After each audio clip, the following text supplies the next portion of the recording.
Hello, I'm MarieTemby from Rise Up Bakery Coaching, and I'm on the Online ProsperityShow, and very happy to be here with Prosper. And today we have shared all things bakery, things that I've learned in my 28 years as a multi-site bakery owner, and things that I've learned in the last 3 years as a bakery coach. Thanks for listening in.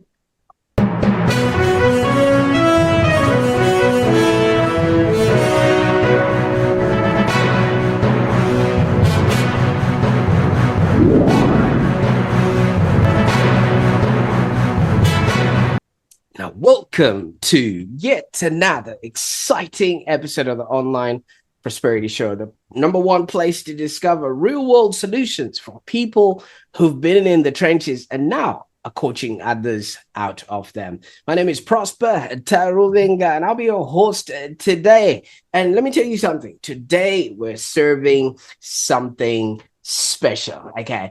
I just want to ask you who's watching right now, just a little something. You could be a baker yourself or a business owner that's really trying to create a business that's profitable and enjoyable. But for those that are watching this because you saw the title of this video and it was all about baking, have you ever felt like your business is baking you instead of maybe the other way around, where you are up at maybe 3 a.m. mixing dough and also mixing stress and everything else that comes along with it, and wondering if freedom and profit can ever live in the same kitchen? Well, today's guest actually cracked the code, because MarieTemby isn't just a coach, she's a unicorn. Now, Marie, welcome to the show. Thank you for having me, Prosper. I'm very excited to be with you today, be here. Absolutely. I'm actually sorry. I think we caught you at a time when you were out and about instead of you being, head first in some oven somewhere. Tell us, where are you right now? Well, this is one of my beautiful, soulful places that I get to do my business from. So after 28 years having our bakery, when we sold, this was a destination, a river shack where we come and unite as a family, or come up here to do work. And so I'm at a river shack, and this morning I thought I could do it in a room, podcast in a room somewhere, or I could come out here and share a bit of the water and the sunrise and the daylight with everybody here. Absolutely. Well, I absolutely adore that and love the journey that you have taken, because when you did tell people that you were going to be a bakery coach, people at a dinner table laughed at you, didn't they? They certainly did. It was a very interesting moment for me, because I never thought how strange it was until they asked what I did. It was the response was laughter. Absolutely. Well, look who's laughing now. I mean, with a view like that and everything else that comes along the journey. Now, for those that are watching, Mary has actually built a thriving global coaching business, helping bakery owners turn exhausting grind into balanced, joyful success. And obviously, if you can see from her background, she not only walks her talk, but she literally she not only talks her talk, but she's literally walking that talk. So whether you're a bakery owner or business owner who just feels like you're living inside a hot oven of overwhelm, you'd want to stick around till the very end, because Mary's about to show you how you can bake more while working less. And if it sounds like a recipe that's been missing, please maybe drop a cupcake emoji in the comments right now, because this episode is exactly what you need. I know, it's the pun intended right there. Now, Mary, I could go on and talk about things I'm not even qualified to talk about. Take us back to the moment when you realized that maybe just selling your bakery was not the end of the story. Well, that's a good question to take me back to, actually, because I wasn't ready when we were looking at selling. We had a thriving bakery, but we had our bakery for 28 years, and my husband was ready. So, unfortunately, his brother, who had been with us since the start, had actually passed away, and I think it was a moment in time that he reflected back on his future, reflected back on our journey in the bakery and what the future is going to look like, and he felt like it was time to step out. So we had many of those discussions. He was the one getting the 3 a.m. calls in the middle of the night and to cover bakers that weren't coming in, but I was still in the joyful part of working with my sales team and loving my customers and being creative with what we were doing in the front of the bakery. So someone reached out to me while we're in the process of the sale, a coach, and asked if I would be interested in coaching, not necessarily just bakeries, but all sorts of business. So I thought, well, I've got to have a life. I'm not going to sit around and do nothing after the bakery. So I decided to go down that path. And so I did. I went down and I picked up and instantly a group of bakeries and a couple of other businesses as well. And while I coached the other businesses, I realised I could help them, but it took a lot of work. It took a lot of extra, like, I'm not frightened of work, but it took a lot of extra time to give them results. We got results, but it took time. But what I found with the bakeries, it was easy. It had been my life for 28 years. So I niched down and I let the other businesses go and just stay with my bakeries. And bakeries is my passion. It's my life. I wake up every day excited about what can I learn? What more can I learn about bakeries? Absolutely. And thank you so much for taking us there. Now, Marie, I've got a 10-year-old and a 6-year-old girl. And during the weekend, I woke up to them baking, I think it was cupcakes with their mom in there, and the whole kitchen was a mess. So obviously, we're not going to go in there. Now, was baking somewhat of a childhood dream, or did you wake up one day and you found yourself, with a chef's hat and white apron and some dough that needed kneading? Yeah, well, I'm not going to lie. It wasn't something I've never been good at like baking, and it wasn't a childhood dream. My childhood dream really was to do something to help people, to be out there. Like, I always wanted to help people. But what I did really enjoy was the jobs that I had that was behind a counter serving customers. I had a couple of those before, whilst I was at school, and I always knew that whatever I did was going to be somehow with customer service. So no, my boys will attest that I was never the great person in the kitchen baking all sorts of goodies for them when they were growing up.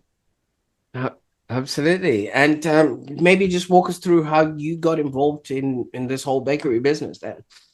Okay, so my husband was a financial planner, and I worked for St John Ambulance in the accounts.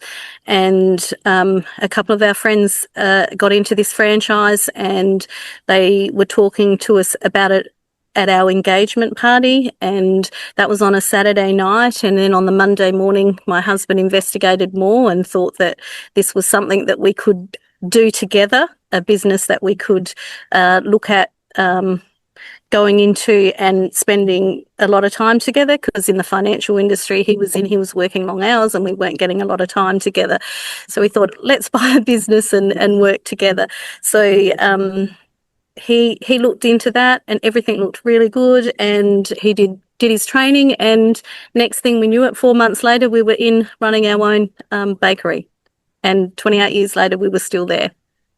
Absolutely. And obviously, this is a very good story where, both minds come together. So it made financial sense for you to get into the baking industry at that particular time. And also, it meant this would enhance the relationship that you guys were obviously trying to maintain. Well, I'm going to tell you at the start, it was a financial decision that put us like back quite a bit. We had to lend from family to go into it.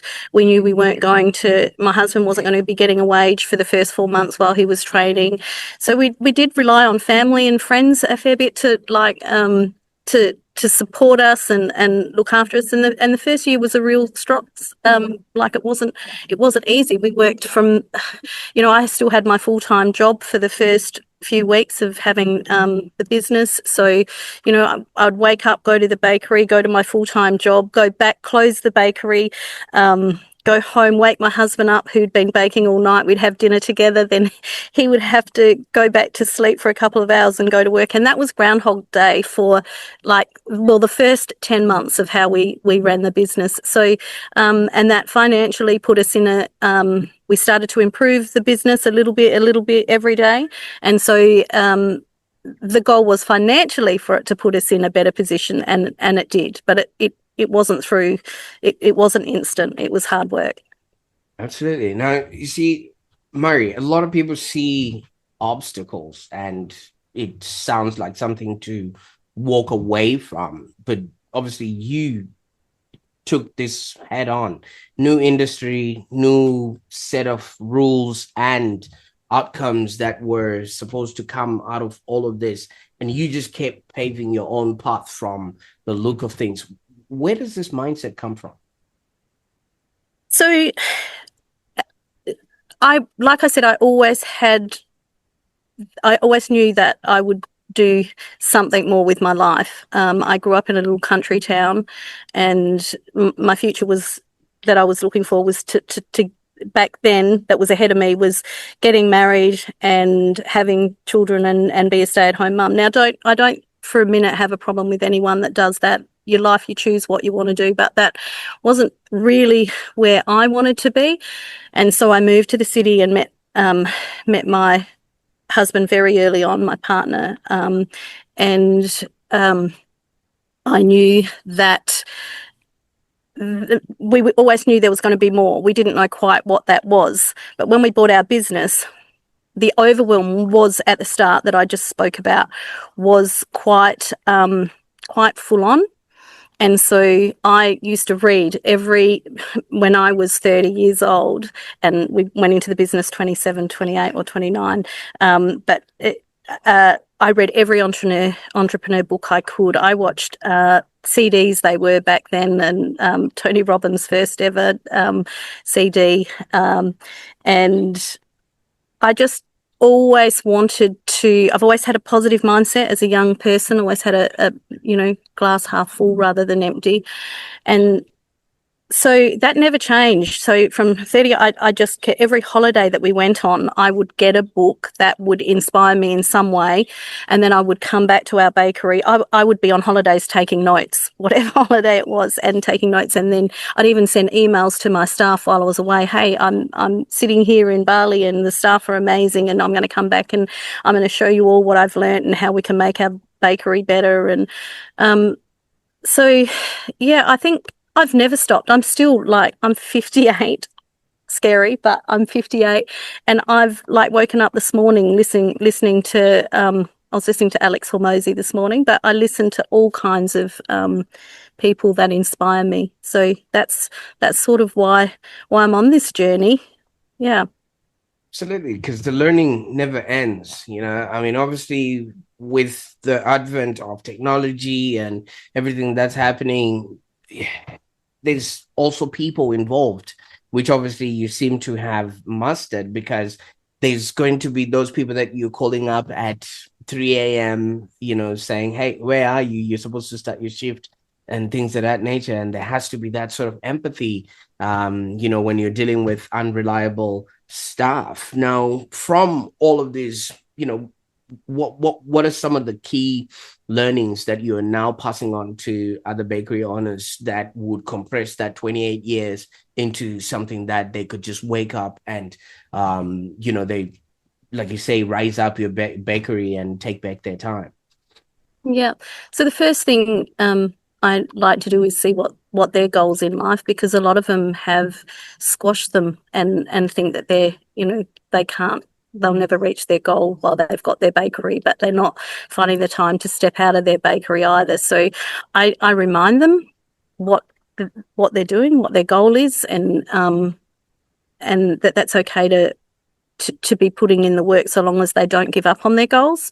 So I go through that. Then I've written a roadmap, which is suitable for almost all types of bakeries. So it's just full of strategies on things that can improve their business. But I also see how they're running the business, because there's a whole mixture out there, and I've actually been privy to meeting all different kinds of owners and all different kinds of bakeries. So it's been opening my eyes for the last 3 years as well. So I find out ways to help them put systems in place so that they can step away. For example, my first client, I always talk about them because they're still with me today, and we've had huge leaps and bounds in their business. They'd never been away for a holiday, and in 18 months they went away for like a month's holiday, and their store survived without them, and he realised that he didn't have to be there all the time watching it. So it's a mixture. I like I said, I've got the roadmap, but I do come in and have to start. I've found different bakeries that I have to start at different areas. What are they missing? What do they need? What are their the most important thing about a bakery is I believe, is the front of your shop. That's where all the sales are made. So I really try to dig deep on the sales staff and work on them and try to motivate them and help them learn how to motivate their staff, because the staff are your business. And when you've got the team working for you and not against you, then you can step out. Then you can do more. But it's like I'm probably jumping around, Prosper, because when you ask that question, so many things go through my mind. But my husband always just explained it as a steam train, a coal train. You've got to keep going, stepping in and filling it up with coal. Then it'll run for a bit without you. Then you've got to step back in and fill it with coal. So that's what I try to explain, how that works to the owners. Because some people they can't see it. They just cannot see themselves not turning up at that bakery every day and without it running efficiently. Absolutely. And I mean, obviously, like somebody who's read the books that you said you read, I mean, the E-Myth talks about the technician, and I'm thinking a lot of bakery owners are like the technician because they're the ones that are skilled in the craft, and it was because of them that they started the business.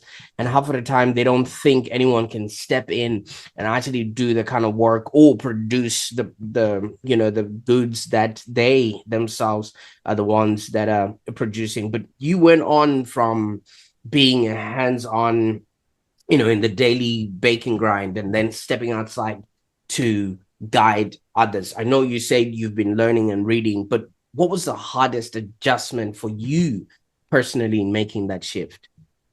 The hardest adjustment? Oh, okay. The hardest adjustment was probably saying goodbye to my customers and to my sales team. And I felt a part of me. I lost a part of me when I stepped away. So to actually step straight into coaching and coaching bakeries, I found myself again. So I didn't lose myself for too long. So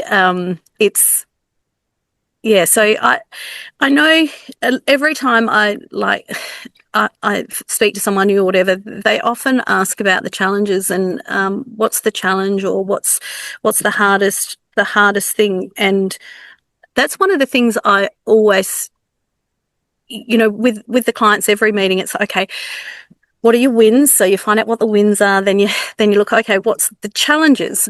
And I try to not focus on the challenges, but I look at the challenges, something that's our focus. Like, let's move forward on the roadmap, but what's your challenge? So we go away with something that that they can see, so they can go away and see that whatever's their biggest challenge at the moment isn't really that big. There's a solution for every problem. So, yeah. Absolutely. I don't know if that makes sense. No, absolutely. I love this because at the end of the day, so many people, like we're saying, they are just looking at the outcome, the produce that they're making without the behind the scenes that actually makes everything come together. Like if I would walk into a bakery and I see self-raising flour, I wouldn't put it on a table. I would just think it rises itself, but it doesn't work like that, right? You know, somebody has to actually, put it there on the Yep. table. Now, let's just play the devil's advocate here, Mary, for a little bit. Hmm. I mean, why do bakery owners even need a coach? I mean, it's flour, Oh, butter, good. sugar. What's there to coach? You know. Okay.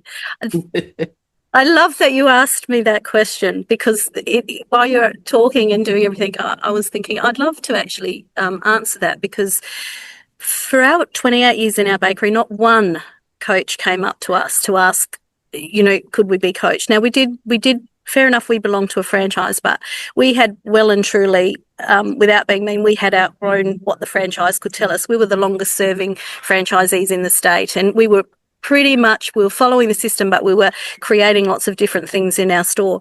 So what a coach can do, like people don't think they need a coach, but what's happening is they're living in the whirlwind. They're right in the middle of the whirlwind. They've got orders to do, productions to do. They want to concentrate on their bottom line. They've got staff issues. Staff is the number one issue that many bakeries own. So they're right in this whirlwind. They've also got all the ideas that they think a coach, they already know what a coach could give them. This is in their mentality, but generally coaches do have a little bit more information because they're out working and discovering every day. A good coach would do that. So why a coach is important is because while you're running in the whirlwind, they can help to slow you down. They can help bring your ideas together. A coach generally doesn't know more about your business than what you do. They can help you bring your ideas to life. They can keep you accountable. So I just love the meetings where I come and they've got something they want to implement, but they don't have the time or they don't know how.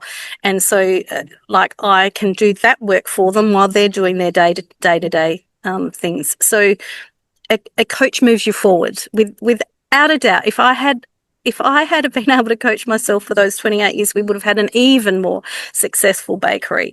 And there's not one bakery that I've coached that hasn't had more success than if they would have done it on their own. Absolutely. I think you said something beautiful here, even though, it rhymes with if you keep moving forward and you stay commitment, obviously your time will come because most of the people will just be focused on what's in front of them without, like you say, innovating and doing more and getting into more markets that they possibly wouldn't have been able to get into by themselves without you moving them forward. But how do you then help your clients hold on to the belief, that they too can succeed sometimes when they feel stuck? I ask them to trust me, I guess. When they feel stuck, I ask them to take that leap of faith with me. Um, I I guess I see where that's coming from, why they don't believe it's possible, and then I try and work on that with them. Um, and unless, of course, I think whatever it is that they're trying to do isn't possible, well, I'll never say anything that I don't believe. So I guess I go for the trust, and if they want to, I'm also about helping people, and if they can't see something that I want them to do, I might, Garrett, do it. Let's do this, and I won't charge you for the coaching for that because I want you to see that this works. So, yeah, I know I get told a lot, like never offer anything for free or don't do that because it cheapens like who you are as a coach and the whole industry. But sometimes I just want to help people, and at that time it's about helping them have that belief. And if that's by not getting paid for a period to show them that you can make it happen, then that's what I'm going to do, because for me it is about just helping. Absolutely. I've been to bakeries where they offer samples. You know what I mean? You won't know until you've tried. And I'm supposing Yep. that is sort of what it is that you are offering, to your clients, since you're the obviously you're a pioneer in this field, and by the time they actually get to then understand, wait a minute, this is something that I need. The one thing that I also, yeah. Can I just say, I have never heard of it mentioned like that, but what a great, I'm going to use that again. Like, yes, all my bakeries, I tell them have your tastings because customers have to try it to buy, but that's perfect for me as a coach. Thank you. Fantastic. Absolutely. Now, not only have you done this for the bakery owner themselves, but you're also helping their staff, just in case they have, teams, because I obviously believe you can't climb the ladder of success with your hands full. Now, you've built a sales training membership to help these bakery staff boost their performance. Could you maybe tell us what our bakery owners typically missing when it actually comes to getting their teams to actually sell better? Yes, there's probably not many bakeries that are offering their staff any more training than when they first hire them.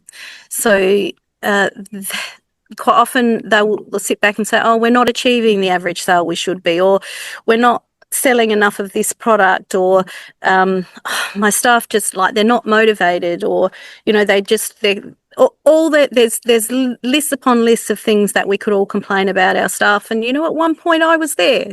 But the thing is, the staff are only as good as their leader. So you have to take responsibility. You have to take the responsibility for how your staff are performing. If there's a weed there, you have to get rid of the weed. Unfortunately, you do, because they're going to poison everybody else. So we like to think of it as a garden. You keep the flowers and you have to get rid of the weed, or you train the weed to be better. So that's one of the things that I was trying to allude to here, is that first of all, find out if your weed is not good because you haven't given them the time they need to be a flower. And so they've just died off. So the whole thing is the training. It hasn't started yet. It's starting in July.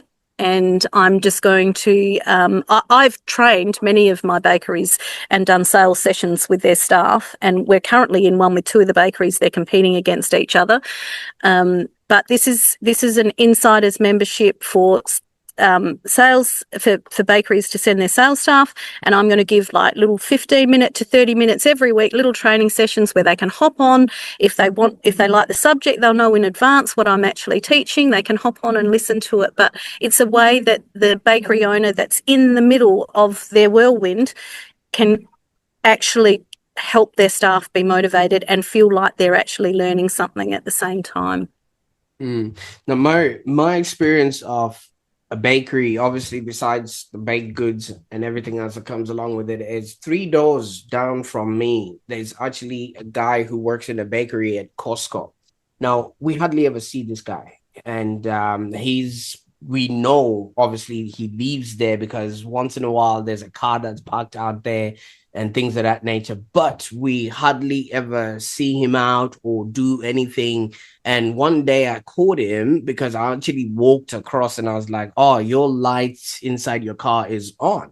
And he's like, oh, I'm so tired and things of that nature. Now, is that a reflection of what the baking industry really is? That half of the time they're waking up at 3 a.m. and it's times when everybody else is asleep and they hardly ever have some sort of social life that they can maybe have a nice normal schedule, because that's just pretty much how most bakery sort of operate. Yeah, look, that's also another really good question, because it is hard. That's why it's hard to get bakers, because they do have a bit of a different lifestyle. They have to wake up while everyone's sleeping and their family's sleeping. So one of the things that we try to work with is is to have them start as late as they possibly can, so that they get that bit of extra time with their family. Talk to them a lot about what sort of lifestyle, what do they need. Look at the new regulations sometimes mess it up a bit, but see if they can go to 4-day weeks, so they've got 3 days off, so they can actually adjust their time clocks a bit by having a few days where they can socialise. But I think there's also the group of bakers that love the hours. So it's about also making them get the right sleep patterns. So talking to them about that, making them feel important, that they don't just come to work, bake your bread, and that's it. So, you know, with our clients, we actually sit down and have meetings with with their bakers as well. I call them our bakers, but just to listen to them, see what, you know, what they, you know, what they're missing, or what they can see that the bakery owner isn't missing, how we can motivate them a bit more. So make them feel important and make them feel there's often a separation between the front and the back of a bakery. And like you said, you hadn't seen that baker for a while and then he's like just tired. It's not, it's about making everyone feel like a team. There's no easy answer to that, except for if you're a bakery. I do have clients that bake 9 till 5, or they're in big manufacturers, and so their hours are different. But most of the bakeries are like midnight to 2 a.m. starts. So, yeah. I don't know. I really don't know if I explained that. That's all right. That's all right, Marie. I'm enjoying this. Now, when you had your first client, obviously, you know, that you started off with, and you're also gaining confidence in what you're doing, but you helped them to finally let go and take their dream holiday. Now, what was going on through your mind as you saw them finally leaving the freedom that you actually preach? I'll get emotional here. It's one of the best feelings that you can possibly ever have when you know that you have changed someone's life. And my coach, that Carl Bryan, who's the most amazing person to have learnt from, one of the things he says is that we save lives and we save marriages. And it's true. And you know, it feels like that. Like I feel like I am, and they know it too. Like they're still with me 3 years later, and you know, it's just a great feeling. It's, yeah, we have the power as coaches to actually change people's lives, to see what it is that their goal is and help them achieve that goal. But not only the goal, the dream. So it's one of my best stories, but it's not the only one.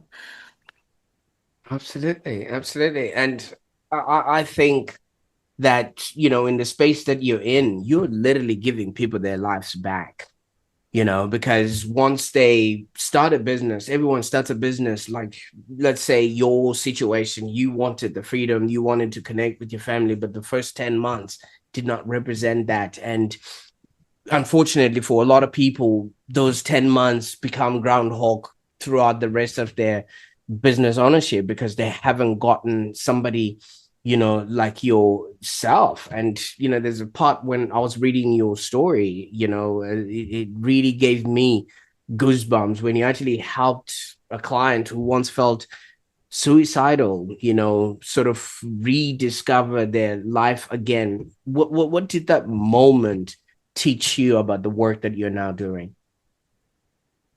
That moment scared me, to be honest. I'm going to be honest. It scared me because I realized the power as well that we have. And I thought I have to get this right because this is my client, and I didn't want to go down the unthinkable path. So I reached out for help from another one of my coaches, and that's why I think it's important to always have your bandwidth of coaches close by, because there's always someone that knows more than you. But to have received the message from this client's wife to say that she's got him back, that, yeah, it was another one of those moments. And it's just, if you don't, as a coach, if you don't know the answer, don't just throw anything out there. Seek it until you know that you've got the right answer. And I feel like I did that.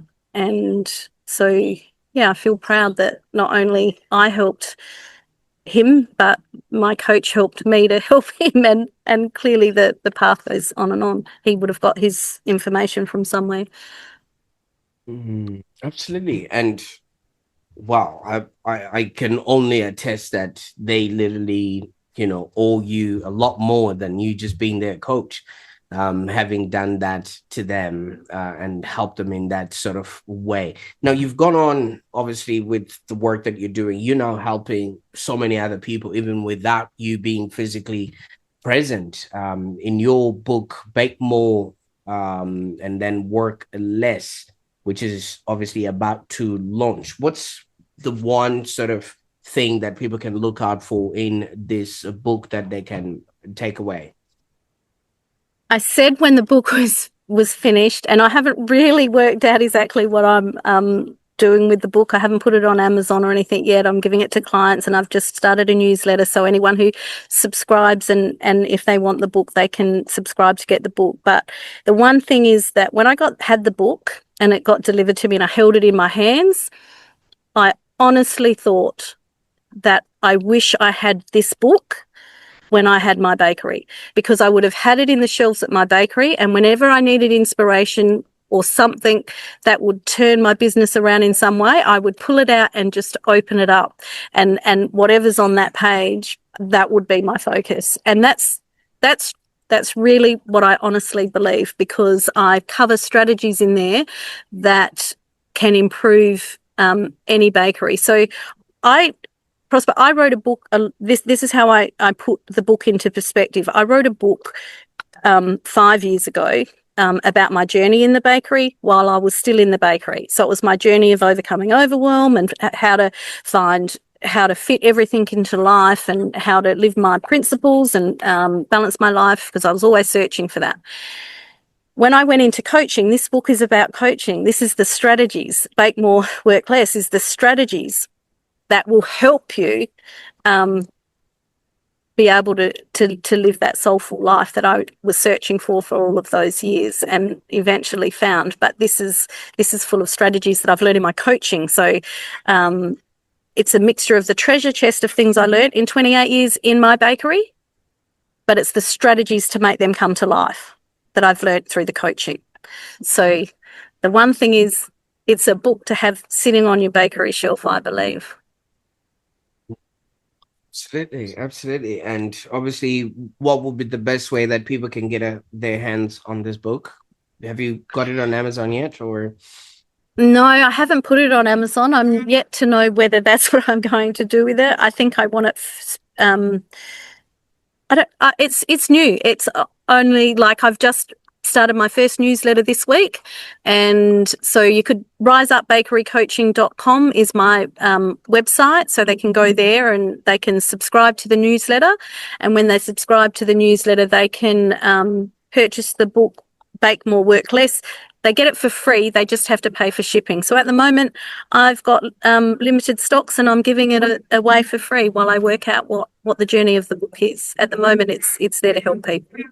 Absolutely. I'll definitely make sure that those links are in the show notes so that people can, especially bakers that are looking to create a business that's profitable and enjoyable, can jump on to that. Now, you mentioned a newsletter that also comes with a community. Tell us a little bit about what that entails and what people can expect from it. So I've been trying to work out how I can reach more bakeries, because clearly I can only coach so many one-on-one, and I want to give them all the time and attention that they need. So the newsletter's been something in my on my plan for a few months now, and it's just launched. I launched my first one last Thursday, I think it was, and each week I've got different tips. I've got a baker's. Each month I have a theme that I'm going to run with, and this month is like partnerships for your bakery. So I've got a sales tips, I've got bakers tips, I've got anything that might be happening around the world, some strategy notes on partnerships in your bakery, joint ventures. I've got crumbs of wisdom is the part that I like, because I've reached in the last few years, I've managed to connect with quite a lot of bakery owners that have years of wisdom. So I've got a section, crumbs of wisdom, where I just have them write a little section that might help other people. So whether that's a quote or a short story or something that may help bakery owners that aren't where they are now. And yeah, I intend to just keep working on sending one of those out every week and have subscribers be able to get little bits of information on how to improve their bakery through the newsletter weekly. And I'll keep them up to date with what's going on, like the sales traineeship and the book and things like that, what's happening in my world. Absolutely, absolutely. And obviously, I can't wait to dig into some of the things that you're doing. But there's a fascinating concept that you are also pioneering. It's called you're activating holidays or done for you holiday activations. Could you maybe walk us through what those are? Because as you say, holidays are a gold mine for bakeries. You know, Yep. Easter, school holidays, Christmas, every bit of those needs a cake or some sort of celebration needs to happen, and people need to present some sort of baked good, which obviously opens up an opportunity for bakeries to step in and be the main character in that particular event. Yep. So one of the activations were always something that I did in our bakery, and I always tried to, belonging to a franchise, there's things that that you do, and I wanted, as I told you, I wanted to separate and be sort of part of the bakery, part of a franchise, but also be Marie and Kim Temby's bakery. So I, whenever it came to the activations, like Easter, Christmas, and things like that, that are good times for bakeries, I would go like above and beyond of what was expected and come up and be creative with the ideas of what you can do in your bakery. So I've extended that. I extended that for us in our business, and I used to take notes. That's all part of my treasure chest. But now I'm out there doing it with my clients, and it's something that is in the development stage at the moment. But it's activations done for you. So if you register, the idea is that you register, and that I'll keep you up to date, and I'll give you all the ideas that you can do for all the activations. So once again, you don't have to think about it. You don't have to think that that's another job, because a lot of people think that's coming, Mother's Day's coming up, but it's too hard. I've got to get my wages done, or I've got to get this. I haven't got time to talk to my staff. I haven't got to do it. Well, that's okay. That's what I'm here for. So I will do that I will give you steps to make that happen. So, it's just another thing, and you'll see that on those activations days you make more profit. I can literally go into a bakery tomorrow and do an activation, and they'll make more profit on that day. So if it's the right activation and the right training and it's done the right way, you will make more profit on that day. You'll have more sales in your till, but also more profit. So I do that, but also, yeah, sorry, I'll let you ask the next question.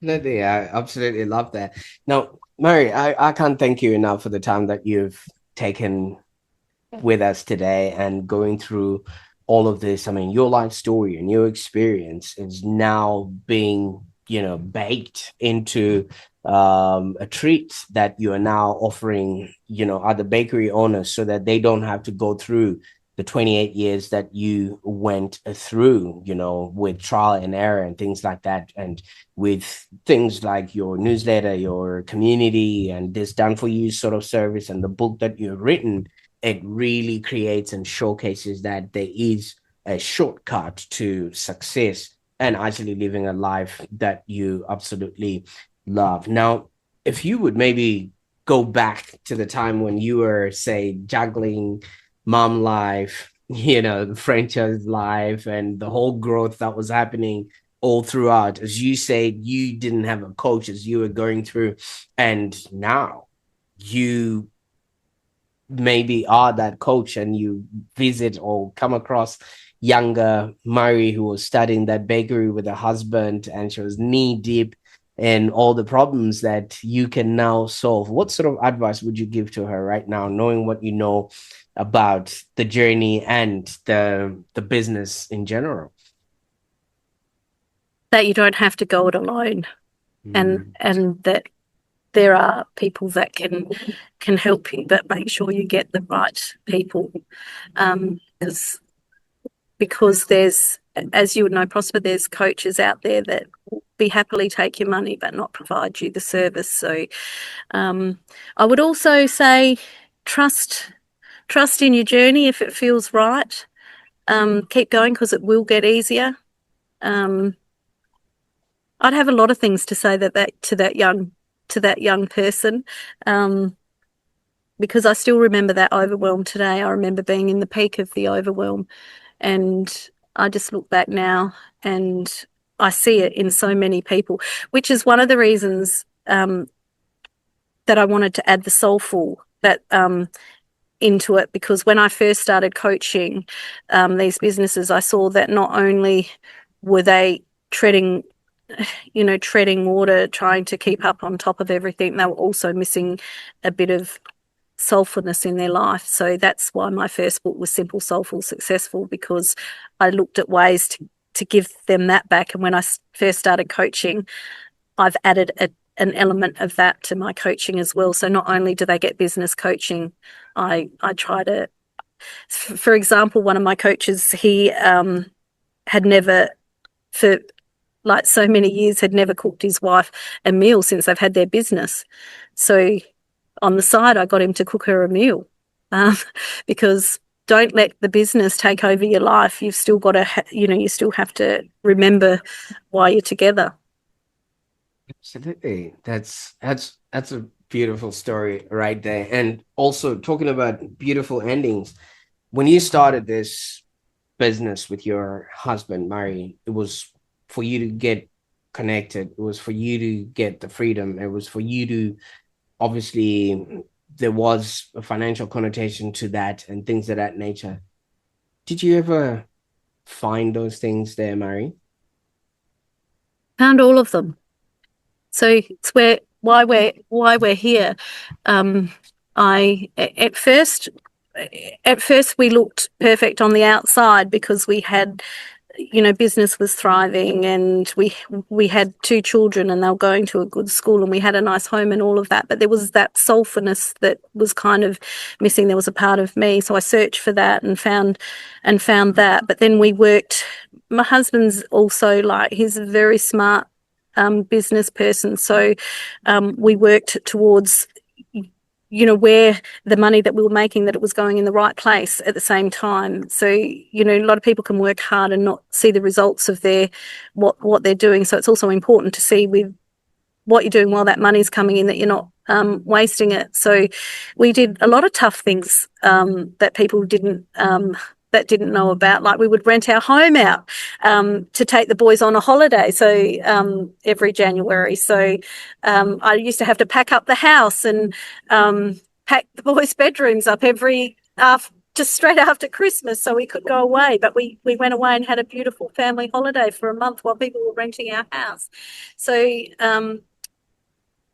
we found, I said to my husband, I will only buy the second bakery. We didn't even get to that, but we had a second bakery, but I would only do that if he allowed me to have every school holiday with my boys and to attend every school event that was important. So I haven't missed out on life's special moments along the way. We've been there every step of the way, and that's what I want my clients to see is possible. Absolutely. And then we're Absolutely. here. Like, this is our holiday place, which, that's not come easy. That didn't get handed to us. We worked for that. We worked hard and smart. Absolutely. And I'm so glad that you obviously are now showing other people how they too can achieve that. Because I obviously believe in life, we're here to live, to learn, and to contribute. And obviously, listening to you, you've lived through the hard beats that got you the lessons which you learned from. And now you're sending the elevator down so that other people can just shoot straight to the top without having to go through all these flaws that you went through. And I can't thank you not only for taking your time to share this with us today, but also for the help that you are putting out there. The fact that you're literally giving people back to themselves, that's not an easy feat. So thank you so much, Marie, for what you're doing. Thank you, Prosper. It was a really enjoyable interview to speaking with you. So thank you for having me. Absolutely. What an inspiring journey. I mean, from late nights baking bread to now coaching others bake more while working less. I think Marie just really proves that when you combine passion, purpose, and a sprinkle of unicorn magic, you can transform lives, including your own. And if you're a business owner or a bakery owner that's stuck in a cycle of working more and having less in life, I think you owe yourself, to check out what Marie is doing, her coaching, her newsletter, her book, and her community, and also, whatever it is that she is working on to help others be, do, and have a happier existence out there. And for those that are watching right now, before you go, if you got value from this episode, I recommend that you share it with someone who is also looking for ways to reclaim freedom in their business. There could be a bakery owner or just a business owner that's just really stuck and doesn't know what the next possible option could be. And while you're at it, don't forget to subscribe, because in the next episode, we're going to be driving into ideas that will allow you to have a happier existence. And yes, we're even getting deeper. Until then, stay prosperous and remember, it's never too late to rise up. Bye for now.